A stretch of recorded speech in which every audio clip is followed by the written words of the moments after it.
Namaku Margareta. Aku akan menceritakan sebuah pengalaman yang dialami oleh tetanggaku. Nama dan tempat akan disamarkan untuk menghindari kesalahpahaman dan nama baik. Pada tahun 2015 lalu, aku pulang ke Indonesia. Yang awalnya aku tinggal di Australia bersama kedua orang tuaku dan memutuskan untuk kuliah di Indonesia dan tinggal bersama kakek dan nenekku, tepatnya di Pulau Jawa.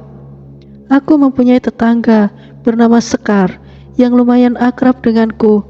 Saat itu, aku berumur 19 tahun dan Sekar mungkin 25 tahun, sudah menikah dan mempunyai 2 anak.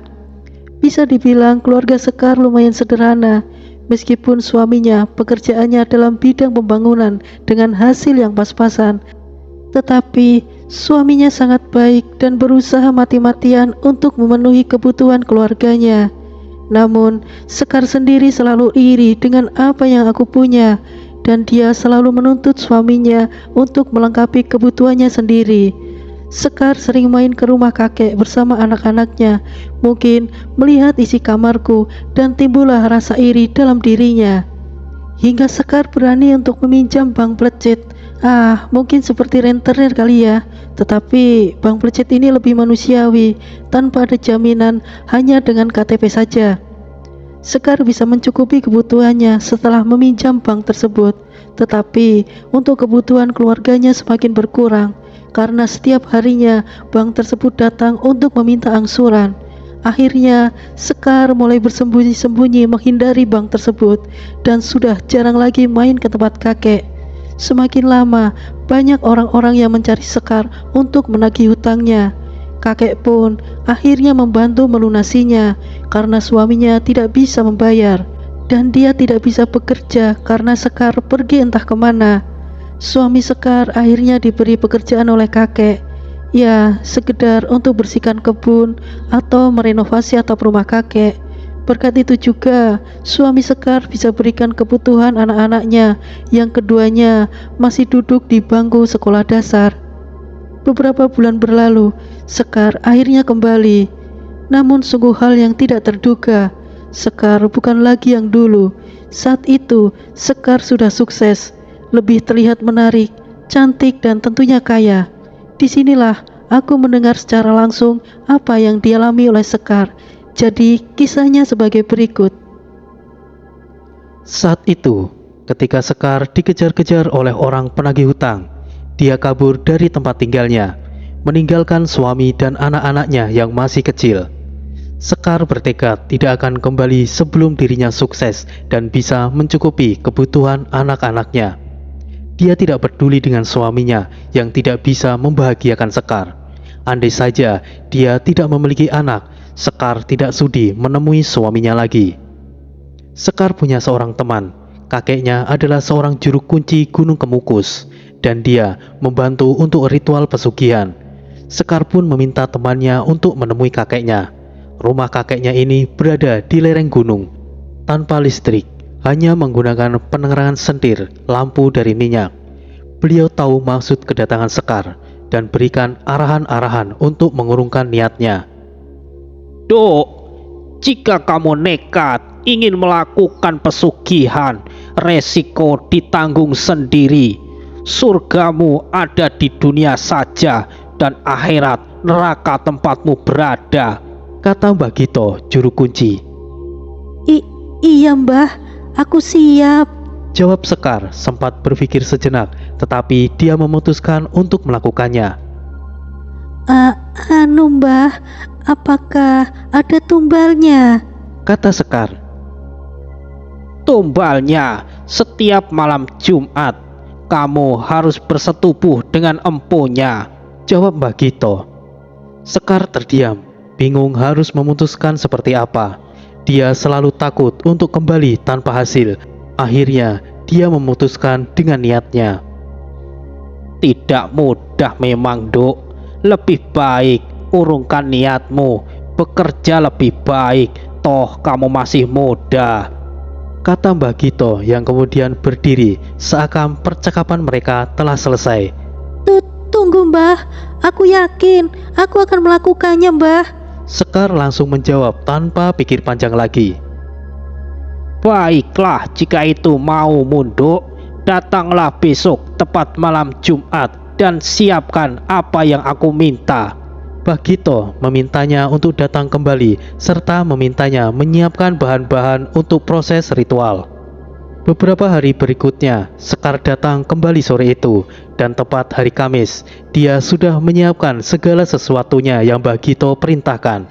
Tentunya Sekar meminjam uang temannya untuk membeli bahan ritual.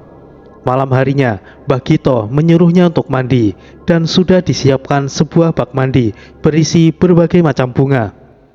Sekar awalnya takut, tapi dia tetap melanjutkan. Setelah mandi malam itu, Sekar tidak diperbolehkan menggunakan baju, hanya menggunakan jarik atau kain batik yang sudah dia bawa sebelumnya. Kemudian Sekar diajak Bagito menuju pohon yang sangat besar dan rimbun. Disitulah Bagito membakar kemenyan dan beberapa dupa. Cukup lama Bagito komat kamit, hingga Sekar rasanya ngantuk sekali. Tetapi sebelumnya Bagito menyuruhnya untuk tetap duduk hingga Bagito selesai melakukan ritualnya. Nduk, semuanya sudah selesai dan tidak bisa dibatalkan kembali, kata Bagito. Iya Mbah, aku sudah mantep. Terus apa lagi Mbah? Jawab Sekar. Ikuti aku, Nduk, kata Bagito. Bagito mengajak Sekar di sebuah gubuk. Di situ gelap. Kemudian Bagito menyalakan sebuah lampu yang terbuat dari kaca dan ada sumbunya. Kamu tidur di sini malam ini dan esok paginya kamu bisa pulang, Nduk, lanjut Bagito. Sekar hanya mengangguk saja. Sebenarnya Sekar sangat takut ketika Bagito pergi. Rumah Bagito sangat jauh dari gubuk itu, namun rasa kantuk yang berat melupakan ketakutannya hingga dia terlelap. Sekar tertidur hanya menggunakan kain jarik. Di situ dia bermimpi berada di sebuah ruangan yang megah. Dalam mimpinya, Sekar juga masih menggunakan kain jarik. Dalam kebingungannya, sebuah pintu kamar terbuka. Muncullah sosok pria tampan dengan tubuh yang gagah. Pria itu tersenyum dan mendekati Sekar. Sosok itu menggunakan pakaian seperti seorang pangeran zaman kerajaan dahulu. Sekar membalas senyumannya. Kemudian dia mencium tangan Sekar dengan lembut. Seketika seluruh tubuh Sekar sangat menginginkan dan bergairah begitu saja. Pria itu mulai menyentuh bagian-bagian yang membuatnya semakin berat untuk bernafas. Tanpa sadar, ternyata Sekar telah mendesah. Pria itu semakin liar, dan Sekar pun juga semakin tidak tahan. Dan akhirnya sesuatu yang besar ingin menusuk ke dalam tubuhnya. Sekar terasa sakit saat itu, hingga dia berteriak kecil. Tetapi pria itu seakan bicara sesuatu dan membuatnya semakin bergairah. Saat itu seperti bukan mimpi, terasa nyata. Di saat perhatiannya teralihkan oleh ucapannya, perlahan sesuatu yang besar itu sedikit lebih masuk ke dalam, dan teriakannya tidak bisa dihentikan.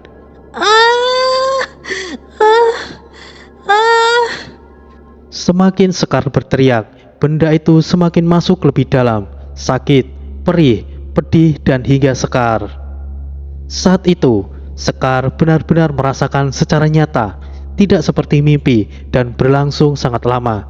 Ketika dia sadar, seluruh tubuhnya sakit semua, pegal, dan beberapa legam hitam kebiruan.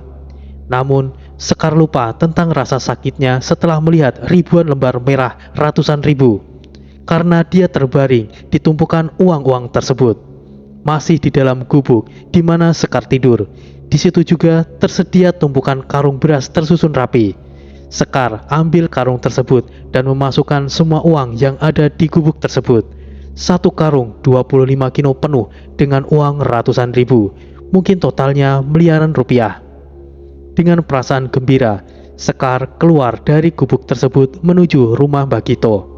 Kurang lebih 1 jam, Sekar baru bisa sampai di rumah Bagito. Jalurnya jelas sehingga Sekar tidak tersesat.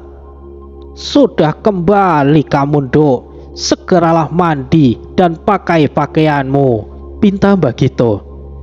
Terima kasih Mbah, jawab Sekar yang kemudian menuju ke kamar mandi yang terbuat dari bambu.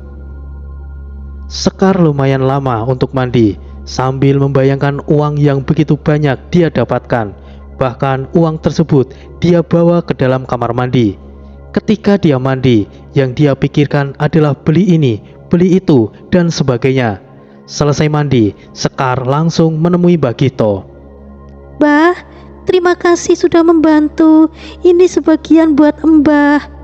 Dengan senyum meriangnya, Sekar berikan tumpukan uang ratusan ribu kepadanya. Simpan saja uang itu, Nduk. Aku tidak membutuhkannya.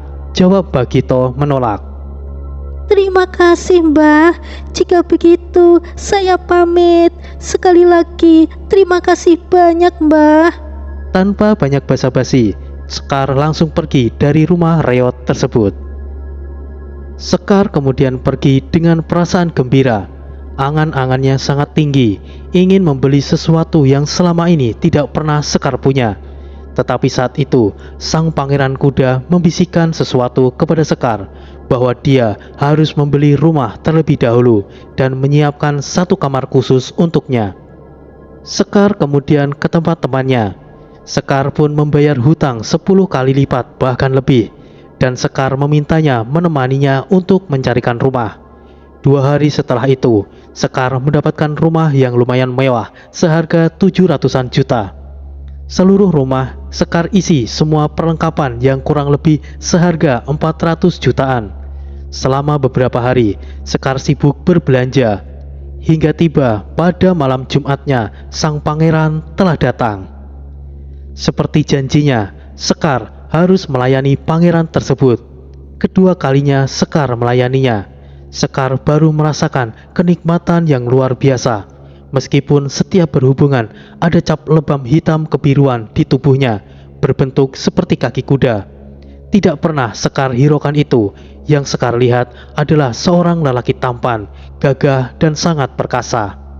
Tidak hanya itu, selain Sekar merasakan kenikmatan yang luar biasa, paginya diranjang bertebaran ratusan ribu berjumlah yang sangat banyak, sama seperti sebelumnya. Kurang lebih 1 bulan setelah Sekar pergi, Sekar sudah memiliki mobil, dan bahkan Sekar memiliki supir pribadinya serta pengurus rumah. Saat itulah Sekar kembali menemui anak-anaknya. Tetangga-tetangganya yang dulunya memandang rendah keluarganya, saat itu mereka memuji dirinya. Tentu saja Sekar sangat mengingat kebaikan kakek dan nenek Margareta, karena hanya merekalah yang selalu membantunya saat itu. Tentu Sekar tidak lupa akan kebaikannya. Halo cantik, apa kabar? Sapa Sekar kepada Margareta. Puji Tuhan, sehat Mbak. Dari mana saja Mbak? Hebat. Sekarang Mbak Sekar kerja di mana Mbak? Balas Reta. Ada deh. Yuk main ke rumah Mbak. Mbak kesini menjemput anak-anak. Boleh Mbak Sekar. Mbak tidak nikah lagi kan? Kasihan suami Mbak loh, Kata Reta. Ya enggak lah. Meskipun dia itu suami yang tidak berguna, dia itu tetap suamiku. Jawabnya tersenyum.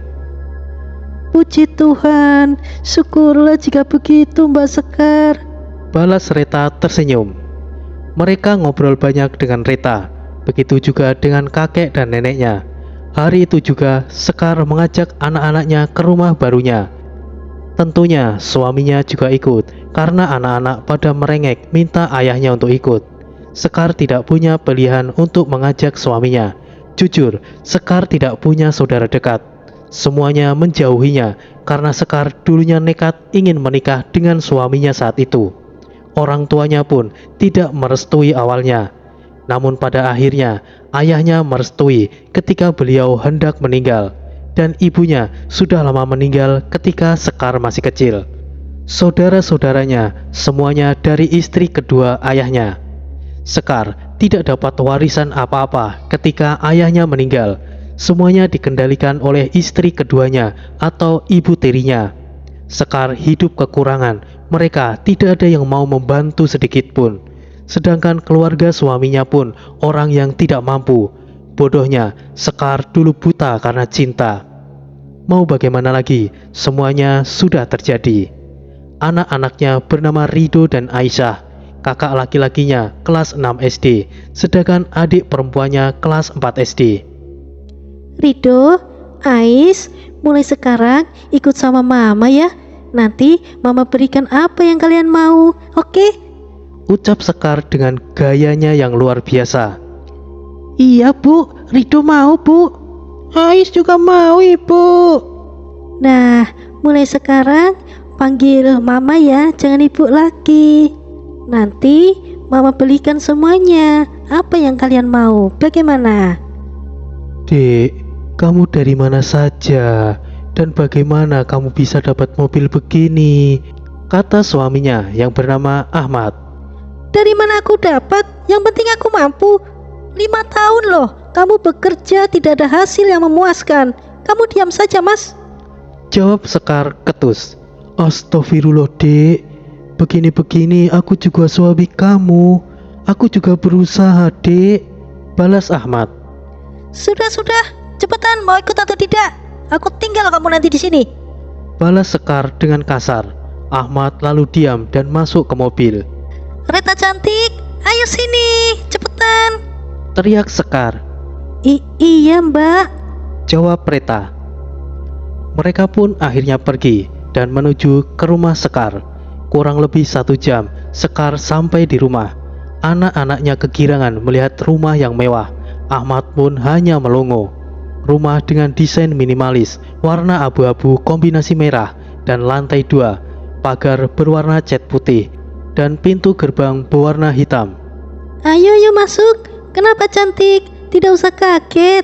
Bukannya rumah orang tua kamu malah lebih bagus dari ini? Kata Sekar pada Reta yang tiba-tiba bermuka serius. Tidak apa-apa mbak, hanya saja bangunan ini modelnya bagus. Nanti aku masuk mbak, aku mau lihat di luar dulu. Jawab Reta. Oh ya sudah, jika begitu cantik, nanti masuk ya. Iya mbak Sekar. Saat pertama kalinya Margareta tiba di rumah barunya Sekar, Reta yang sangat sensitif terhadap hal gaib menyadari ada hal yang tidak beres dalam rumah tersebut. Reta merasakan energi negatif yang sangat kuat, meskipun bukan berasal dari keseluruhan bangunan. Yang pastinya Reta merasakan di dalam ada aura siluman yang ganas. Reta pun menduga bahwa Sekar telah melakukan dosa yang berat dan melanggar perintah Tuhan. Seketika Reta mendapat penglihatan bahwa akan terjadi malapetaka di keluarga Sekar. Margareta gemetaran, kemudian tertunduk sambil mengepal kedua tangannya seakan dia berdoa. Sebab kelebihan Margareta adalah meramal masa depan, dan penglihatan Reta bisa dipastikan 90% akurat. Lantas, apa yang akan dilakukan Margareta? Reta, kamu kenapa? Kata Sekar kemudian menghampirinya. Tidak apa-apa mbak, mungkin mabuk kendaraan mbak. Ya ampun, cantik, masuk yuk istirahat di dalam. Kata Sekar sambil menggandengnya masuk ke rumah. Ketika memasuki rumah, terdapat ruang tamu yang lumayan besar, ruang keluarga di tengah, dan ada tangga menuju lantai atas. Ada 4 kamar tidur, 2 kamar di bawah, dan 2 di atas yang salah satunya adalah kamar untuk ritual. Reta semakin tidak nyaman berada di dalam rumahnya. Begitu juga dengan suaminya yang rewel. Dek, Mas tidak percaya kamu bisa beli rumah sebesar ini. Mungkin memang semua ini rezeki kamu, Dek, kata Ahmad. Ya iyalah, orang aku berusaha. Memangnya kamu mas, apa-apa nggak bisa, kamu itu nggak berguna tahu. Astagfirullah dek, tapi rumah ini terlihat suram. Mungkin harus diadakan selamatan atau pengajian supaya terhindar dari musibah, dek. Lanjut Ahmad. Kuno sekali cara pikirmu mas. Sudah, nggak usah sok ngatur. Selama ini aku juga nurut sama kamu, dapatnya apa? Ahmad hanya mengelus dadanya dan berusaha untuk tetap bersabar. Mbak, tidak boleh bilang begitu sama Mas Ahmad. Dia kan suami kamu juga mbak. Yang dikatakan mungkin saja benar loh mbak. Reta menambahkan. Iya Reta, aku tahu. Tapi Mbak sudah hafal dengan sifatnya Mas Ahmad itu. Ujung-ujungnya juga nggak berguna kok. Sekar membenarkan. Mereka masih berbincang-bincang, makan dan berbelanja seharian itu. Kemudian Reta pulang. Meski tadinya Sekar menyuruhnya untuk menginap, tetapi Reta menolak. Dia bilang ada tugas kuliah yang belum dia selesaikan. Anak-anaknya sangat senang, keinginannya telah dikabulkan. Sekar pun juga belikan suaminya beberapa pakaian yang layak. Malu jika dilihat banyak orang terlihat gembel. Namun, setelah Mas Ahmad terawat, dia nampak jauh lebih bersih dan menarik. Malam itu, Rido dan Aisyah tidur di kamar yang sama, karena mereka belum terbiasa tidur sendirian. Malam itu, Mas Ahmad mulai berbeda. Dia selalu menyanjung Sekar, perhatian, dan mau memijitnya tanpa diperintah. "Dek, kamu semakin cantik sekarang," kata Ahmad yang masih memijit tangannya. Baru sadar sekarang apa? Modus, hafal aku sikapmu itu, Mas. "Ya tidak juga, dulu kamu juga cantik. Maksudnya, kamu masih cantik sampai sekarang. Mas bicara jujur loh," jawab Ahmad. Entah kenapa, Sekar sangat suka yang dikatakan oleh suaminya, dan herannya Sekar pun cepat sekali bergairah hingga malam itu. Malam itu, Ahmad memijatnya. Seperti biasa seorang lelaki yang ingin ada maunya, mengucapkan hal yang menyenangkan wanita, yang biasanya tidak pernah diucapkan, tiba-tiba mengatakannya. Jujur, awalnya Sekar ini termasuk orang yang susah untuk berhasrat, kecuali moodnya bagus. Tetapi semenjak Sekar berhubungan dengan Pangeran Kuda, setiap malam Sekar selalu ingin melakukannya. Ahmad yang awalnya memijit tangan, kaki dan pundak, tangannya mulai menyasar memijit bagian di dalam bajunya. Tidak lama kemudian, anehnya mulutnya juga ikut memijit. Sekar diam saja karena Sekar juga butuh itu. Semakin lama semakin panas, hingga mereka akhirnya melepaskan seluruh pakaiannya. Anehnya, Sekar tidak merasakan nikmat seperti sebelumnya. "Dek, udah ya, Mas sudah..." Tunggu Mas, tunggu. Ahmad sudah diambang batasnya, sedangkan Sekar sama sekali belum apa-apa. Ih, cepet sekali sih. Kata Sekar protes. "Maaf dek, Mas sudah capek. Sejam lagi, nanti kita lanjut lagi tidak apa-apa." Nyebelin, udah kecil cepet loyo lagi. Cuma klik-klik doang. Balasnya kemudian masuk kamar mandi. Setelah mandi, Sekar langsung tidur. Beberapa hari, Ahmad mengajaknya melakukannya, tetapi Sekar menolak. Bahkan, Sekar mulai main di diskotik, bertemu berondong dan menginap di hotel. Tepat ketika malam Jumat, malam itu, Sekar langsung tidur di kamar atas. Kamar sudah Sekar siapkan untuk ritual. Tepat pukul jam 12 malam, pangerannya akhirnya datang. Mereka pun melakukannya. Hanya dengan sang pangeran saja hasratnya terpuaskan. Dek, kamu di dalam? Kamu sama siapa?" Suara Ahmad sedang mengetuk pintu. Sekar mulai panik, tetapi sang pangeran terus bergerak. Perhatiannya sempat teralihkan oleh pintu yang diketuk, sehingga Sekar tidak siap ketika sang pangeran menancapkan lebih dalam dan membuatnya bersuara. "Dek, kamu sama siapa?" Ahmad yang penasaran membuka pintu yang ternyata tidak dikunci. "Astagfirullah, Allahu Akbar!" teriak Ahmad ketika melihat Sekar bersama sang pangeran.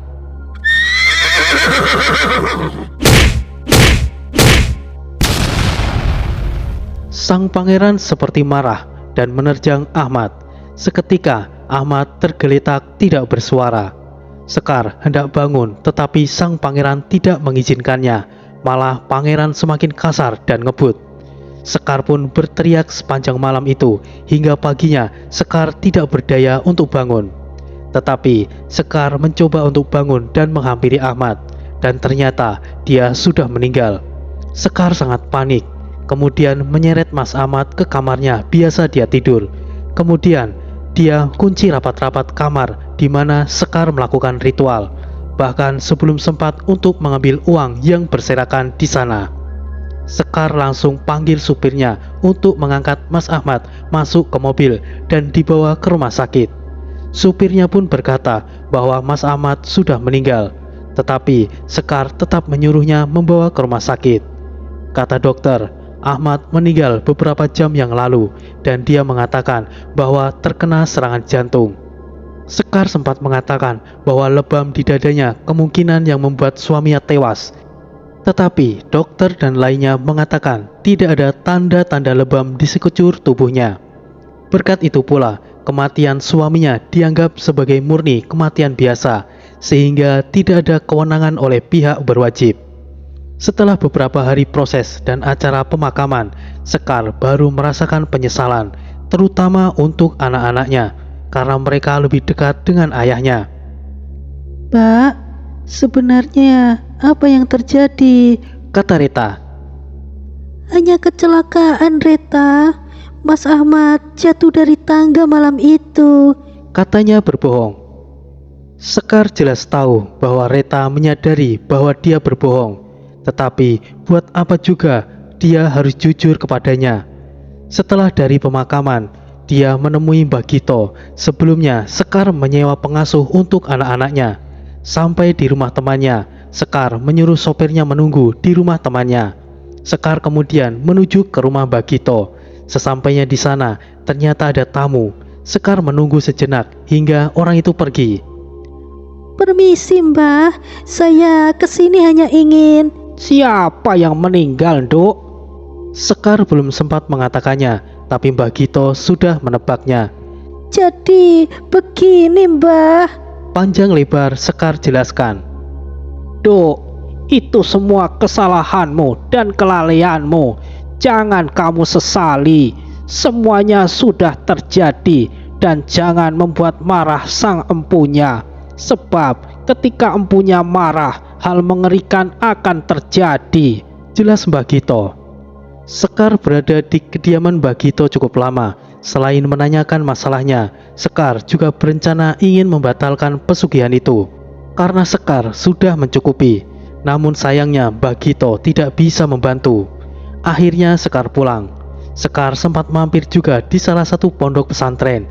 Selain dia datang untuk berikan sumbangan, Sekar juga menceritakan apa yang telah dia alami, sehingga dia diruqyah. Namun beberapa hari berlalu, tetap saja sang pangeran selalu datang setiap malam Jumat.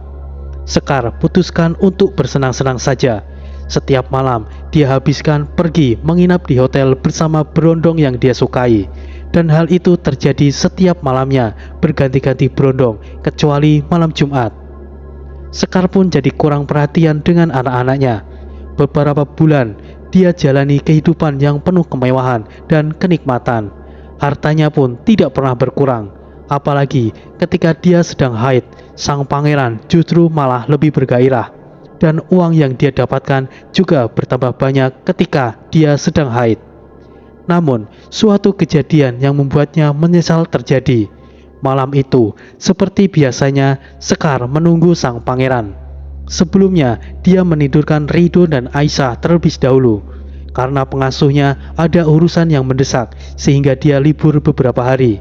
Sekar saat itu sudah sangat letih, dan area V-nya terasa sangat sakit, tidak seperti biasanya. Sang pangeran datang, dan akhirnya Sekar melayaninya. Sekar tidak merasakan nikmat seperti sebelumnya, justru sakit yang luar biasa. Sekar mencoba untuk menahan teriak, namun dia tidak bisa. Hingga dia berteriak sangat kencang. Setiap ayunan yang pangeran lakukan, Sekar refleks teriak dengan keras, hingga salah satu anaknya terbangun dan menghampiri. Mak, Mak. Panggil Ridho sambil mengetuk pintu dengan tangan kecilnya. Pangeran kuda sempat menengok ke arah pintu dan berhenti sebentar, lalu melanjutkan kembali. Sekar pun tidak sempat untuk menjawab anaknya. Sekar hanya teriak menahan sakit saat itu, dan tiba-tiba, Mak, Jangan masuk. Mak, Ais pipis.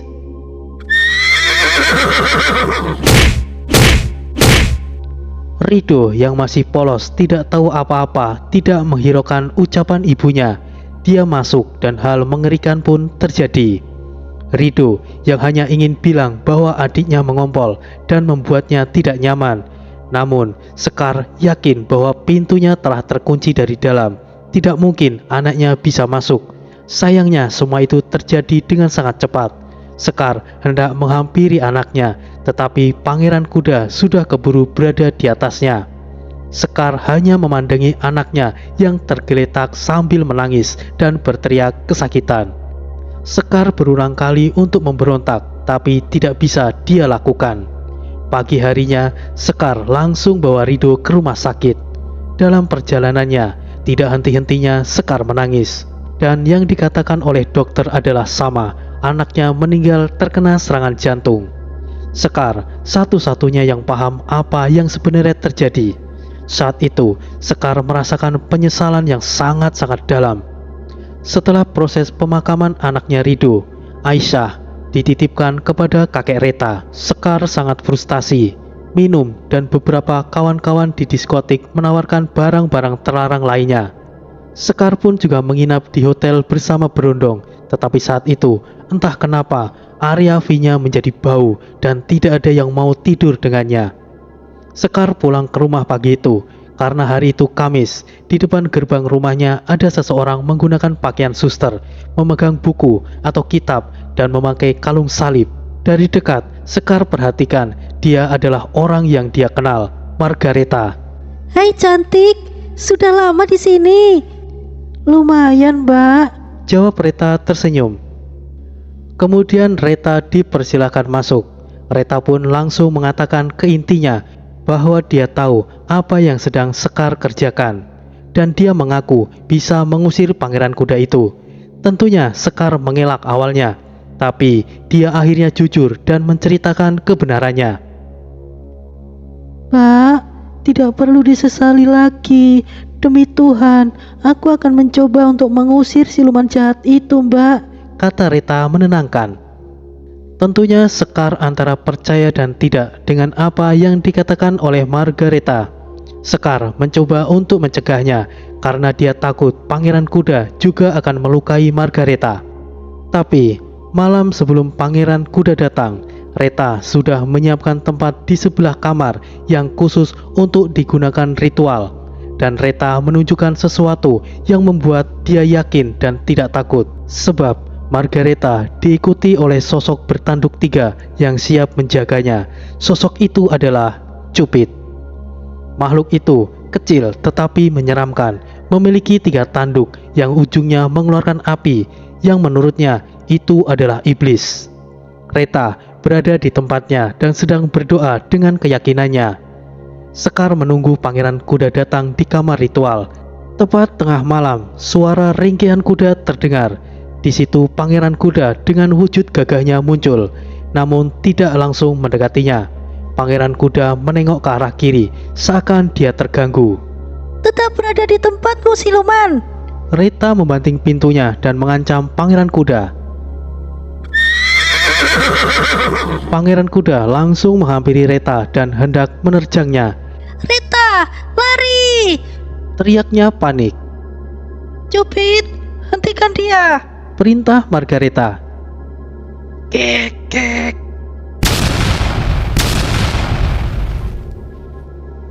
Makhluk kecil itu menghadang Pangeran Kuda. Hanya beberapa saat saja Pangeran Kuda terpental mundur terkena ekor Cupid, hingga sang pangeran akhirnya kabur. Cupid, kejar siluman itu dan musnahkan. Perintah Reta kembali. Kek, kek. Makhluk itu seperti tertawa dan pergi menyusul Pangeran Kuda. Sekar dan Reta terjaga malam itu. Reta terus mengalunkan pujian-pujian kepada Tuhannya, sedangkan Sekar sendiri selalu waspada dan takut. Dan beberapa jam kemudian, makhluk kecil yang mengejar Pangeran Kuda telah kembali. Kek, kek. Kek, kek, kek. Cupid loncat ke sana kemari seperti seorang bocah kegirangan. Begitu, Kak Cupid. Bagus, kamu hebat, Cupid, kata Reta kepada makhluk iblis kecil itu. Sekar tidak tahu apa yang dikatakan makhluk itu, tetapi Reta paham. Dan menurut Reta, Pangeran Kuda tidak akan pernah kembali lagi, dan Reta menjamin itu. Entah apa yang terjadi, Sekar tidak tahu. Intinya semuanya telah aman. Jika saja Sekar mengatakan kepada Reta sejak awal, mungkin dia tidak perlu kehilangan suami dan anaknya. Setelah kejadian itu, Sekar memulainya dengan normal, tetapi anaknya Aisyah tidak mau bertemu dengannya. Tiap kali dia menjenguk, dia selalu pergi menghindar, seperti bukan tingkah seorang anak-anak. Memang ada perubahan juga dari dalam diri Sekar, meskipun tidak dia katakan sebelumnya dengan Reta. Semenjak Pangeran Kuda pergi, memang dia tidak lagi merasakan berhasrat berlebihan. Sekar tidak bisa melakukannya lagi karena tidak ada yang mau berhubungan dengannya, sampai dia membeli alat untuk oral. Dan semakin lama, bau busuk di area V-nya semakin menyengat. Sekar sudah berobat ke berbagai dokter, spesialis, semuanya tidak bisa menyembuhkan. Bahkan ada yang bilang bahwa area V-nya sudah tidak bisa disembuhkan, permanen busuk selamanya. Sekar terus mencoba mencari cara untuk menyembuhkan, ke luar negeri, bahkan ingin cangkok vagina jika itu ada. Tapi sayangnya, semua itu sia-sia. Sekar sudah menghabiskan seluruh hartanya untuk mengobati penyakitnya tersebut, tetapi tidak berhasil dan malah bertambah parah hingga dia tidak bisa berjalan karena lumpuh. Tidak ada yang menjenguknya, bahkan itu Aisyah. Hanya Margareta saja yang kadang-kadang menjenguknya. Beberapa bulan berlalu dan penyakitnya tidak kunjung sembuh juga, dan malah bertambah parah. Sekar sudah tidak bisa merasakan kakinya, dan dia pun berada di ruang karantina karena bau busuk yang menyengat. Hingga akhirnya dia dipindahkan di rumah sakit Yayasan Kristen, sebab dia sudah tidak mampu lagi membayar biaya rumah sakit sebelumnya. Mobil, rumah, dan perhiasan semuanya dia jual untuk biaya berobat. Jika saja rumah sakit Kristen tersebut bukan milik orang tua Margareta, mungkin dia sudah dikembalikan di rumah gubuknya. Dan disitulah Sekar menceritakan keseluruhan yang dia alami. Selang beberapa minggu, Sekar akhirnya meninggal dunia dan dimakamkan di rumah lamanya yang dulu ditinggali suami dan anak-anaknya. Pada akhirnya, Sekar tidak mendapatkan apa-apa.